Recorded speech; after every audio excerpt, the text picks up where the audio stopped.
গত 13ই নভেম্বর বিখ্যাত CNN news 18 সংবাদ মাধ্যমকে একটি সাক্ষাৎকার দিয়েছেন প্রধানমন্ত্রী শেখ হাসিনা। এই যে সাক্ষাৎকারটিতে তিনি এমন অনেক বিষয় বলেছেন, স্পষ্ট করে বলেছেন, যেটা এর আগে আর কোনো ইদানিং তিনি অনেকগুলো সংবাদ মাধ্যম সাক্ষাৎকার দিয়েছেন, ইন্টারভিউ দিয়েছেন, কিন্তু কোনো জায়গাতেই এতটা স্পষ্টভাবে তিনি নিজেকে প্রকাশ করেননি যেটা CNN নিউজ 18-এর সাক্ষাৎকারে তিনি যেটি দিয়েছেন। এখানে অনেকগুলো বিষয় এসছে, তার মধ্যে প্রধান বিষয় হচ্ছে যে তিনি সারা পৃথিবীর কাছে মোহাম্মদ ইউনূসের আসল চরিত্রটি, তার গণতন্ত্রের একটা নামাবলীর আড়ালে তার ভেতরে যে প্রচণ্ড সাম্প্রদায়িকতার দিকে তিনি দেশটাকে নিয়ে যাচ্ছেন, সেই ব্যাপারটা উল্লেখ করেছেন এবং একটা বড় অংশ জুড়ে এইটা রয়েছে মোহাম্মদ ইউনূস সম্পর্কে তার বক্তব্য। কিন্তু এর বাইরে তিনি যে বক্তব্যটি নিয়ে আমরা এখন আলোচনা করব, সেটা হচ্ছে আর্মি চিফ জেনারেল ওয়াকারুজ্জামান, তার সম্পর্কে বক্তব্য, আমেরিকার সম্পর্কে বক্তব্য এবং ভারতের সঙ্গে তার সম্পর্কের রসায়ন, সেটা নিয়ে বক্তব্য।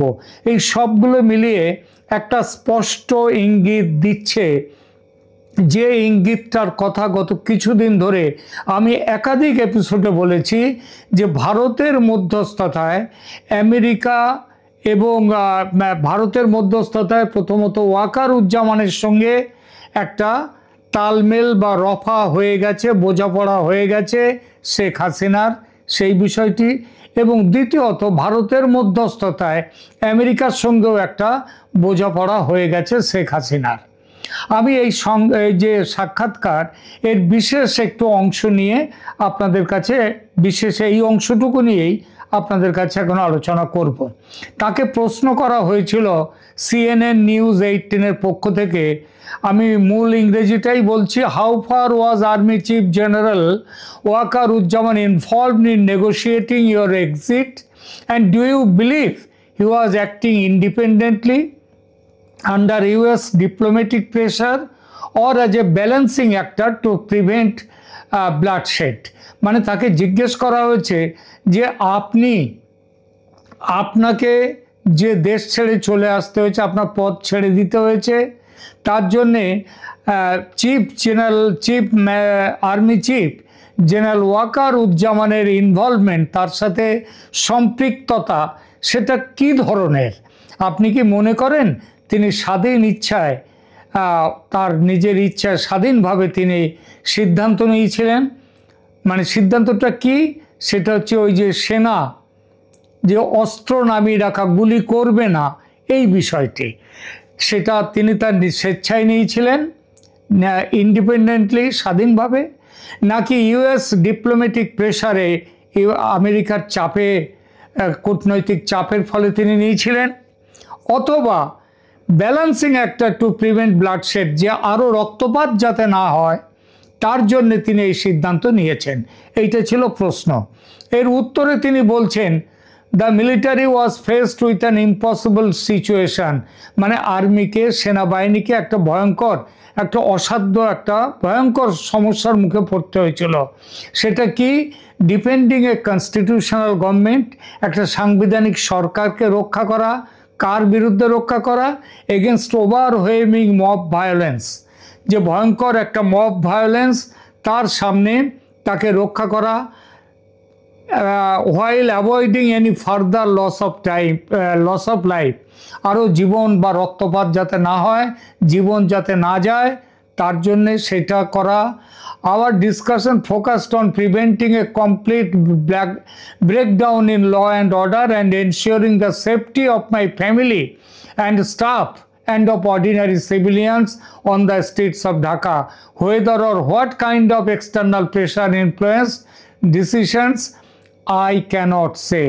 তিনি বলেছিলেন, আমার পরিবারের জীবন রক্ষা, আমার যে কর্মীরা তাদের জীবন রক্ষা এবং সাধারণ নাগরিকের জীবন রক্ষার জন্যে আমি মনে করি যে এই জিনিসটা সেদিন করেছিল সেনাবাহিনী, এই রাস্তা নিয়েছিল। এর পেছনে অন্য কোনো প্রেশার আছে কি না, বাইরের এক্সটার্নাল প্রেশার এই সিদ্ধান্তের পেছনে ছিল কি না, আমি সেটা বলতে পারি না। অর্থাৎ তিনি এক্সটার্নাল এর কথা যেমন বললেন যে তিনি বলতে পারেন না, তেমনি তিনি এটাও বললেন যে সিভিলিয়ানদের এবং মানুষের রক্তপাত যাতে না হয় তার জন্যেই সেনা সেদিন এই ব্যবস্থা নিতে বাধ্য হয়েছিল বলে আমি মনে করি। আবার যখন তাকে এর পরের প্রশ্নটা হচ্ছে, were you aware of a coordinated plan within the civil military establishment to install a caretaker facet government once you left, and if so who are the key intermediaries? তার মানে হচ্ছে যে আপনি কি মনে করেন যে একটা নাগরিকদের সিভিল এবং মিলিটারি এই দুরকম এস্টাবলিশমেন্ট এরা কি আপনার বিরুদ্ধে আপনাকে পদচ্যুত করে একটি কেয়ারটেকার গভর্নমেন্ট সেখানে সরকার সেখানে বসাবার চেষ্টা করেছিল? যদি তাই করে থাকে তো এই চেষ্টার মধ্যে কারা জড়িত ছিল? এর উত্তরে শেখ হাসিনা বলছেন, I was not aware of any coordinated plan at that time. আমি জানতাম, আমি সে সময় এই ধরনের কোনো সম্ভাবনা, এই ধরনের কোনো কিছু যেটাকে আমরা বলা যায় ষড়যন্ত্র বা পরিকল্পনা, সেটা হয়েছিল কিনা আমি ওই সময় জানতাম না। আমি শুধু ছিলাম যে আমার দেশের মানুষের, I was focused only on the safety of my country and my people. আমার দেশের মানুষ এবং আমার দেশের সুরক্ষার জন্যই আমি চিন্তা করেছিলাম। তারপরে কি বলছেন, it was only after the events of August 5 that I started to discern the premeditated nature of this coup. তিনি বললেন তারপরে 5 আগস্টের পরে আমি এই বিষয় নিয়ে ভাবতে শুরু করলাম যে এর পেছনে কি থাকতে পারে। The speed with which Yunus ceased power, the immediate immunity granted to perpetrators and the dissolution of our judicial inquiry, তিনি বলছেন যে দ্রুততার সঙ্গে ইউনুস ক্ষমতা দখল করলো, যে দ্রুততার সঙ্গে ইমিউনিটি দিয়ে দেওয়া হলো যারা এই সমস্ত কাণ্ড ঘটিয়েছে তাদের, এবং আমি যে জুডিশিয়াল এনকোয়ারি যেটা দিয়েছিলাম ওই প্রথম দিকের যে সমস্ত খুন জখম নিয়ে, সেইটা যখন তারা ভেঙে দিল, তারা যখন সেইটাকে আর রাখলো না, তখনই আমি বুঝতে পেরেছিলাম যে এটা হচ্ছে একটা পুরনো সিদ্ধান্ত, একটা পরিকল্পনা মাফিক ব্যাপার ঘটেছে আমার বিরুদ্ধে।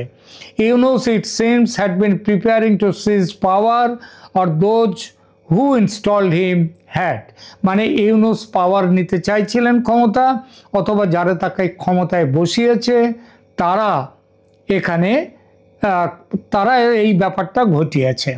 তারপরে তাকে প্রশ্ন করা হয়েছিল যে আমেরিকা যুক্তরাষ্ট্রের ভূমিকার ব্যাপারে আপনি কি বলবেন তার উত্তরে তিনি বলেছেন যে আমাদের আমেরিকার সাথে আমাদের সবসময় ভালো সম্পর্ক ছিল এবং আমাদের বিশ্বাস করার কোনো কারণ নেই যে এই ঘটনার পেছনে আমেরিকার কোনো হাত ছিল, এটা করার কোনো কথা নয়।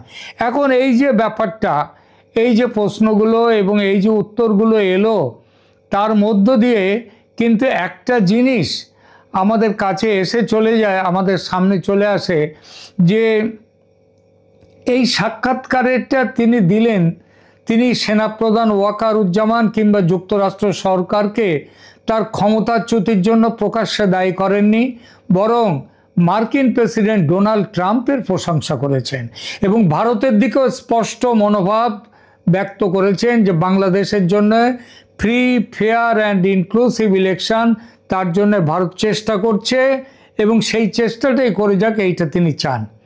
এই বার্তাগুলো শুধু কূটনৈতিক পরিবেশকেই নয়, বরং দেশের ভবিষ্যৎ পথ চলার ব্যাপারে নতুন জল্পনা কল্পনা তৈরি করেছে। সাক্ষাৎকারে হাসিনা যেভাবে কথাগুলো সাজিয়েছেন, অর্থাৎ দায়ী না করে সরাসরি সমস্যার দিকে না গিয়ে বাইরে থেকে সমাধানের আশ্বাস ও বন্ধুত্বের কথা তুলেছেন, তা স্বাভাবিক কূটনৈতিক ভাষ্যের বাইরে, বরং এর ভেতরে গভীর বার্তা রয়েছে। সেনা ও যুক্তরাষ্ট্রকে দায়ী না করা এই ব্যাপারটা নিয়ে একটু আলোচনা করি। বাংলাদেশের ইতিহাসে কোনো সরকার পতনের সময় প্রধান যে নেতারা থাকেন, রাজনৈতিক নেতারা, তারা সাধারণত সেনার বিরুদ্ধে সরাসরি অভিযোগ তুলতেন। হাসিনা এবার সেটা করেননি। সেনাবাহিনীর প্রতি তিনি নির্লিপ্ত মনোভাব দেখিয়েছেন। এমনকি একথাও বলেছেন যে সেনা যে কথা বলছিল যে আর বেশি রক্তপাত যাতে না হয় তার জন্য সেনা বন্দুক নামিয়ে রেখেছে, তিনি যেন সেইটাকেই সমর্থন দিলেন, সেনার সেই কাজটাকে। এবং যুক্তরাষ্ট্রের প্রতি তার যে সৌজন্যমূলক মনোভাব, এটা ইঙ্গিত দেয় যে সেনার সঙ্গেও যেমন তার একটা রফা হয়ে গেছে, তেমনি যুক্তরাষ্ট্রের সঙ্গেও তার রফা হয়ে গেছে। দক্ষিণ এশিয়ার ভূকৌশলগত সমীকরণে বাংলাদেশ ভারত সম্পর্ক একটা বড় ভূমিকা। ভারতের কাছে খোলাখুলি আর্জি রেখে নয়াদিল্লি যেন বাংলাদেশের নির্বাচনটাকে ফ্রি, ফেয়ার অ্যান্ড ইনক্লুসিভ করে, সেই পরিবেশ নিশ্চিত করতে তিনি আর্জি জানিয়েছেন। এটা হচ্ছে হাসিনার একটা বড় বার্তা ভারতের দিকেও। আর কৌশলগত সমঝোতার ইঙ্গিত তো তার এই সাক্ষাৎকারের ছত্রে ছত্রে। ইতিহাসের পটভূমিতে দেখা যায় জোট নয় বরং ত্রিপাক্ষিক সমঝোতা বাংলাদেশের রাজনৈতিক মেরুকরণে বহুবার নির্ধারক ভূমিকা রেখেছে। এখানে হাসিনার বক্তব্য বিশ্লেষণ করলে দেখা যায় বেশ কয়েকটি স্তরে গোপন সমঝোতা হয়ে গেছে এবং তার স্পষ্ট ছাপ পাওয়া যাচ্ছে এই সাক্ষাৎকারে। কীরকম সেই সাক্ষাৎকার? প্রথম আসে সেনা সরকার সমঝোতা। বাংলাদেশের অভ্যন্তরীণ প্রতিরক্ষা নীতি ও ক্ষমতার সমীকরণে সেনাবাহিনী হচ্ছে আসল নির্ণায়ক শক্তি। হাসিনার ইঙ্গিতপূর্ণ নির্লিপ্তি যে সেনাবাহিনীকে দায়ী না করা, এটা প্রমাণ করে যে অন্যতম চ্যালেঞ্জিং মিডফিল্ড অর্থাৎ সেনাবাহিনী, তার সঙ্গে হাসিনার অলরেডি সম্পর্ক ম্যানেজ হয়ে গেছে, রফা হয়ে গেছে।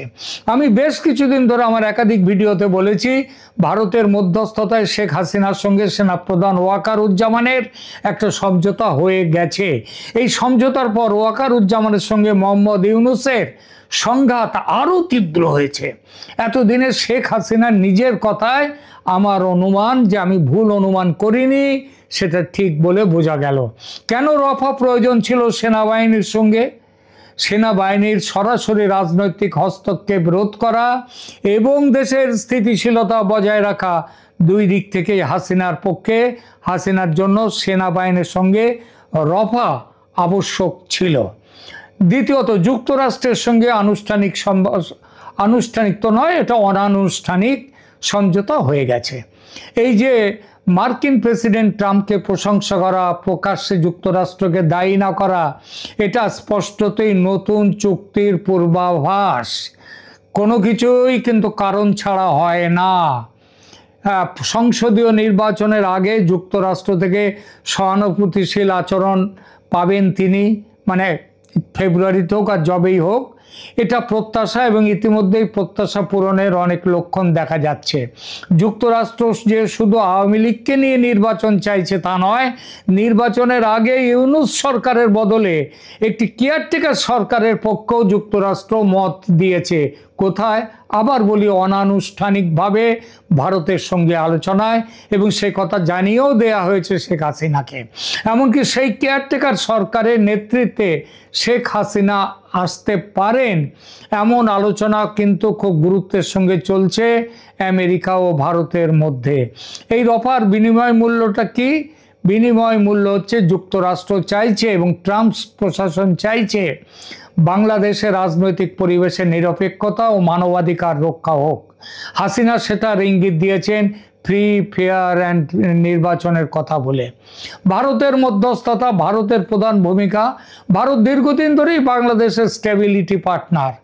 ভূ রাজনৈতিক ও কৌশলগত দৃষ্টিকোণ থেকে দিল্লি চায় হাসিনা সমর্থিত সরকার থাকুক, কিন্তু সীমিত মাত্রায় প্লুরালিজম বা অন্তর্ভুক্তি, অর্থাৎ সাধারণ নির্বাচন হোক, মানুষ যাকে চাইবে তাই আসবে, সেই আসবে। সাক্ষাৎকারে এই বার্তা হাসিনা দিয়েছেন যে ভারত অর্থাৎ নয়াদিল্লির সঙ্গে সমঝোতার বার্তা তার প্রত্যক্ষ। ভারতকে তিনি গ্যারান্টার হিসেবে চিহ্নিত করেছেন। ভবিষ্যৎ কি পরিস্থিতির আমরা দেখতে পাচ্ছি আগামী একটি মাসে বাংলাদেশে কৌশলগতভাবে বেশ কিছু গুরুত্বপূর্ণ পরিবর্তন দেখা যাবেই। প্রথমত সেনাবাহিনী ও আন্তর্জাতিক মহলের কিছুটা নিরপেক্ষ ভূমিকার ইঙ্গিতের কারণে একটি তুলনামূলক শান্তিপূর্ণ নির্বাচন প্রত্যাশিত এবং সেই নির্বাচনে আওয়ামী লীগ থাকছেই। ভারতের মধ্যস্থতায় যুক্তরাষ্ট্র ও বাংলাদেশের মধ্যে একটা মিউচুয়াল আন্ডারস্ট্যান্ডিং তৈরি হবে। তাহলে এইবার শেষ করি আলোচনায়। শেখ হাসিনার এই সাক্ষাৎকারের ভেতরে রয়েছে কৌশলগত সমঝোতার স্পষ্ট ইঙ্গিত। বাংলাদেশের রাজনীতি, বিশেষ করে সেনাবাহিনী ও আন্তর্জাতিক মহলের ভূমিকা এতদিন ছিল ছায়ায় ঢাকা। সেই ছায়া হাসিনা কি চাইছেন, কি বলছেন, তার সাথে কোনো সম্পর্ক হয়েছে কিনা, কারোর রফা হয়েছে কিনা, সেই ছায়াটা আজ প্রায় পুরোটাই দূর হয়ে গেল। দূর যে হয়েছে সেটা বোঝা যায় শেখ হাসিনা ও তার দল আওয়ামী লীগ যেভাবে বাংলাদেশের রাজনীতিতে একের পর এক প্রোগ্রাম নিয়ে আসছেন সেটা দেখে। এই যে লকডাউন হলো, সফল লকডাউন, শাটডাউন চলছে আজ, মানে আজকের যে শাটডাউন দেখবেন সেটা এখনই বলে দিলাম, সেটাও খুব ভালোভাবেই সেটা সফল হবে। এর পেছনে সেনার স্পষ্ট মদত দেখা যাচ্ছে। এই মদত কিন্তু নিচের স্তরের নয়, অনেক উপর স্তরের বোঝাপড়া। ভারত মধ্যস্থতার ভূমিকা পালন করছে, যুক্তরাষ্ট্র চাইছে নিরপেক্ষতাকে সম্মান করতে এবং হাসিনা চান অস্থিরতার বদলে একটি উন্নতিশীল, উন্নতির পথে যাওয়া একটি রাষ্ট্র এবং সেটার জন্য ফ্রি, ফেয়ার অ্যান্ড ইনক্লুসিভ নির্বাচন। সামনে কি আছে সেটা নির্ভর করবে এই রফা কতটা কার্যকর হয় এবং জনগণের স্বার্থ কতটা কেন্দ্রীয় হয়ে ওঠে তার ওপর। আগামীকাল শাটডাউনের শেষ দিন, এই দিনে কিন্তু সাধারণ মানুষের অনেক বড় ভূমিকা দেখা যাবে আগামীকাল এবং এই সবের ওপরে নির্ভর করছে আগামী দিনের বাংলাদেশ, শেখ হাসিনা এবং কিভাবে বাংলাদেশ